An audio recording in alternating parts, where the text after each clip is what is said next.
નર્મદામાં સાંસદ મનસુખ વસાવાની પોલીસ સાથે માથાકૂટ થઈ। ખોપી ગામે લોકોને સમજાવવા જતાં જ બબાલ થઈ ગઈ। જંગલની જમીન ખેડવા મુદ્દે મળવા ગયા હતા સાંસદ। સરકાર બેવડી નીતિથી કામગીરી કરતી હોવાનો પણ આરોપ લાગ્યો। પોલીસે ગાળાગાળી કરી હોવાનો પણ સાંસદનો આરોપ છે। સરકાર બેવડી નીતિથી કામ કરતી હોવાનું સામે પોલીસે ગાળાગાળી કરી હોવાનો સાંસદનો આરોપ છે। સાગબારાથી ડેડિયાપાડા, ડેડિયાપાડાથી સાગબારા વચ્ચે નો જાહેર માર્ગ છે, એ તમે રોકી ન શકો।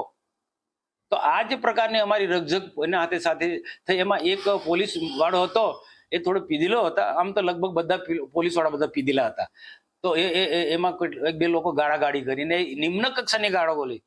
એ જે પોલીસ વાળા એ નિમ્ન કક્ષાની ગાળો બોલી, એટલે પછી અમારે ના છૂટકે બોલવું પડ્યા। તમને શોભતું નથી, તમે ગાળો ના બોલો। અમે બહુ સંયમ રાખ્યો છે, અમે બહુ સંયમ રાખ્યો છે।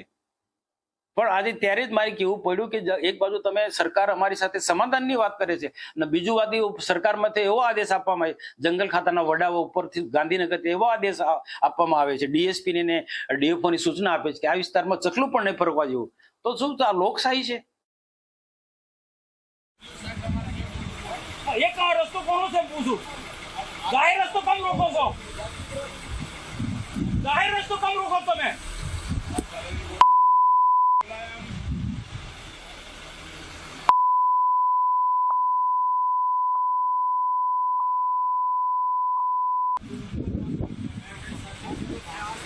આ રસ્તો કોનો છે?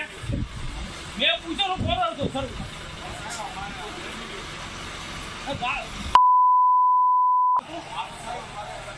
એવો નહીં, ગાળ કોણ બોલે તું?